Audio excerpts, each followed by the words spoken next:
This is quite shocking as Benin Republic shut their borders with Nigeria along Kwara State as Mamuda, the new terror group, unleashed mayhem. It's been reported that allegedly helicopters are dropping weapons, a looming possible war or what? Your take on this? Yeah, that is for you to know that they are country that mean well for their citizens, country who take the lives of their citizens serious. Not like what we are seeing here in Nigeria today, whereby the Fulani herdsmen are moving from one region to another. By my people in a place where I come from the middle belt, numbers of people are dying in Benue, number of people are dying in Plateau. But it look as if the government are not doing anything about it. Look at the scenario yesterday whereby President Bola Ahmed Tinubu can go to Anambra, they will be dancing and all that, but people are dying in Benue. The same man have not go to Benue to go and talk about this killing. He has not gone to Plateau State to go and talk about killing. But if you hear where somebody is camping for a state, all of them will pack themselves to go there. So what am I saying in essence that the Benin that close their border, they mean well for their people. Single soul that died is a very important thing for them. Not like what we are seeing in Nigeria, and you can see the reason now why many Nigerians are running out of Nigerians. Not because of the economics alone, it's because of the insecurity. Because no matter how much you have, for instance, you enter into a kidnapper, they kidnap and they are calling 100 million. Why will you see the 100 million? Even if you have the money to pay, there are some people who pay 100 million, they still kill them. So many people are finding every other means to leave the country. So it's a kudos to them, and we are expecting that Nigeria will call ourselves a giant of Africa. If we are a giant of Africa, we must behave as a giant of Africa. And I keep telling people we are no longer a giant of Africa. We are just a giant for population.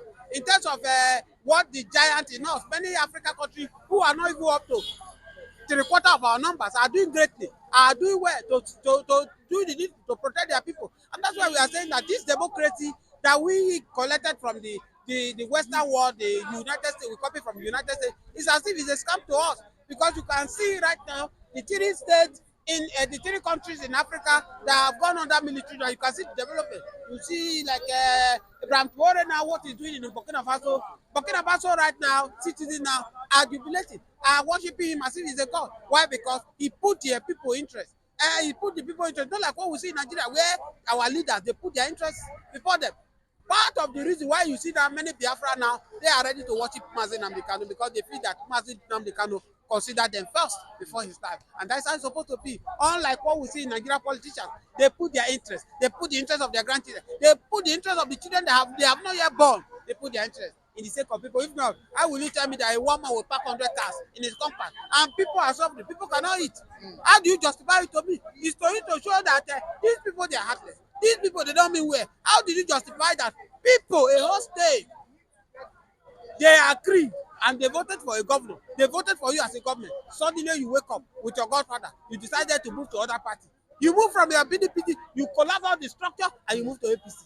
What about the people? Did you carry the people along? That's to tell you about the selfishness in Nigerian politicians, and that's why you can see that this country is not going well. And as I round up with this is that you could see the reason why Nigeria we are where we are is because of neglecting the Igbos.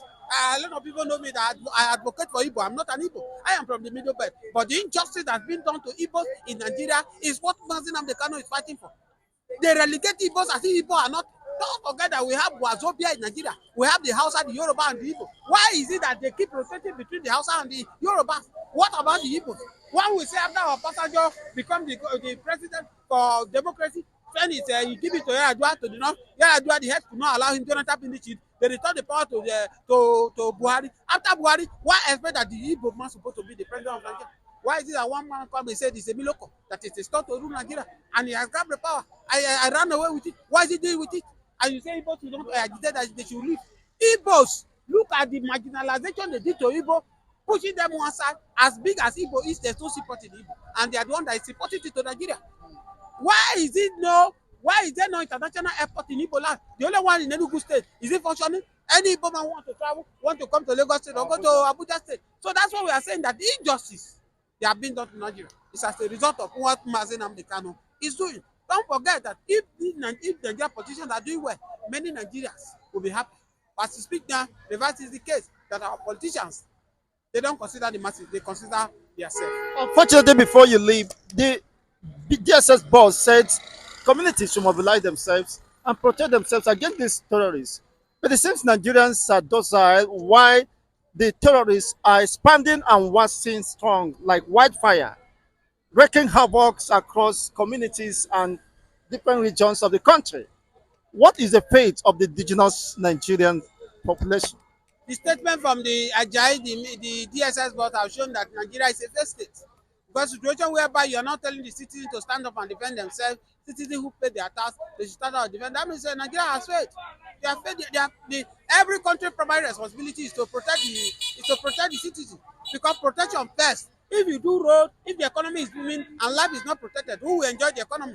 Who will enjoy the road? So for a man at that magnitude to be telling Nigeria to stand up to defend itself, he has already acknowledged that the government has failed, that Nigeria is a failed state. And with this alone, Mazen is not supposed to be under the custody of the DSS because of the failed state of Nigeria. That's what makes Mazen to stand up and organize the DSS. We have saw the evidence they brought from Mazen in court, that Mazen Amekano, he informed ESM, he broadcast this thing, and all that. But what causes it is as because of Nigeria has failed as a nation. It can no longer. And that's why Mazen Amekano stood up and he organized all those things to make sure he protect his people by all costs, to protect the Igbos. Since the governor of the Igbos have failed to do the needful because of their selfish interest to protect their people, they now fight, they now believe in Fulani more than the Igbos. So that's why it stand up. So for me, the very day the man make that statement, the federal government should have done the needful and allow Mazen Amdekano to go home because Nigeria is a failed state. Thank you. It's a pleasure having you.